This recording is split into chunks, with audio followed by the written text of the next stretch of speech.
नमस्कार मित्रांनो, कसे आहात? आय होप मजेत असाल. करताय ब्लॉगची सुरुवात त्याआधी तुम्हा सर्वांना स्नेह प्रेमपूर्वक नमस्कार. तुम्हा सर्वांचं स्वागत आहे मीराताई ब्लॉगमध्ये. आपली मीराताई. सकाळचे 12 वाजले, सर्व आवरलेलं आहे. आपले पूजापाठ सगळं आवरले, घरातले कामे. आता थोडासा आराम करते. कंटिन्यू मंगळवारपासून शेतामध्ये काम करते रविवारपर्यंत. आता 1-2 दिवस आराम, आजच्या उद्याचे दिवस फक्त. पुन्हा कंपल्सरी आपलं जे आहे रुटीन ते चालूच राहणार आहे. आणि अशी कामं करता करता पुन्हा आपल्याला श्रावण महिन्याची साफसफाई पण करायची आहे. घरातली आपल्याला श्रावण महिन्याची साफसफाई पण करायची आहे. आता श्रावण लागणार आहे. गुरुवारपासून श्रावण लागणार आहे. मग श्रावणी, सोमवार, भावाचा उपवास, पंचमी हे सण आहेत. ते ह्याचं नियोजन आधीच आम्ही केलेलं आहे. तर त्याच्याबद्दल तुम्हाला व्हिडिओ पाहायलाच मिळतील. उपवास करायचा, नागोबाला कसं पूजायला जायचं, म्हणजे आम्ही सर्वांनी असं ठरवलेलं आहे. शेतात जरी काम करायचं असलं तरी आम्ही ते सगळं आता मी तुम्हाला काही सांगणार नाही. आणि आता तर सांगितलं तर पाहायला मजा राहणार नाही आहे, म्हणून तुम्हाला काही सांगणार नाही आहे. आणि पंचमीला पण आपल्या चिंचेला झोका बांधायचा. बोलता मी तुम्हाला बोलायला लागले, सॉरी. काही बोलायचं नाही आहे, कारण का ते गुपित ठेवायला, हो कळते, गुपित ठेवायला सांगितले मला. सो मित्रांनो, स्किप न करता व्हिडिओ पाहतायत त्याबद्दल तुमचे मनपूर्वक धन्यवाद. स्किप न करता व्हिडिओ पहिल्यांदा माझा व्हिडिओ पाहत असाल आणि जर तुम्हाला माझे व्हिडिओ आवडत असतील तर प्लीज आपल्या चॅनलला सबस्क्राईब करा, व्हिडिओला लाईक करा, शेअर करा आणि कमेंट करायला विसरू नका. तुम्ही कुठून माझे व्हिडिओ पाहताय.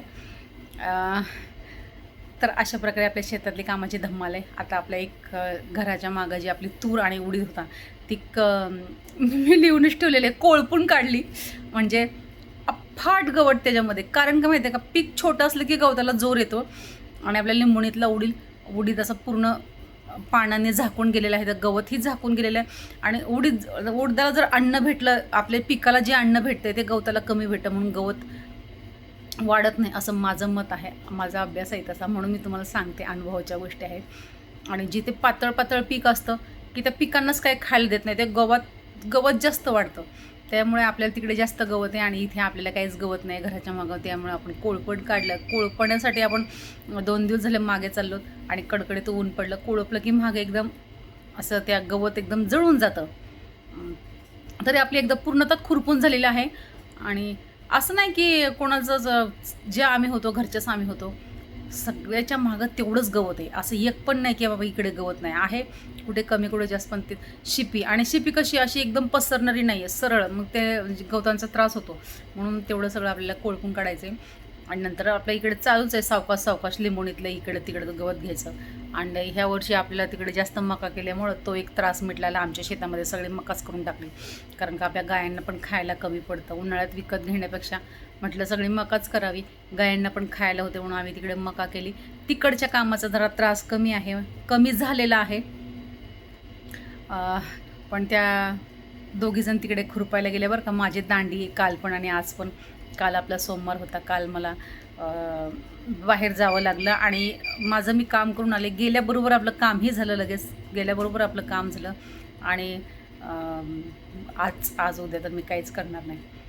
पण एक गोष्ट आहे, इतकं अंग दुखतं उठतरी पण आज माझं काहीच अंग दुखलं नाही. असं वाटतं बरं का, मला सवय झाली असावी, असंही माझ्यामुळं. अरे आता मला सवय झाली का कामाची, असं मला वाटतं. पण जे असेल ते असेल. तर मित्रांनो, आजच्या पुरतं एवढंच. कसा वाटला तुम्हाला आजचा व्हिडिओ कमेंट करून सांगा. मी मीराताई तुमची रजा घेते, इथेच थांबते. पुन्हा रुजू होणार नवीन उद्याच्या व्हिडिओमध्ये. तोपर्यंत धन्यवाद. काळजी घ्या स्वतःचे आणि इतरांचे. पुन्हा भेटूया लवकरच नेक्स्ट व्हिडिओमध्ये. तोपर्यंत धन्यवाद.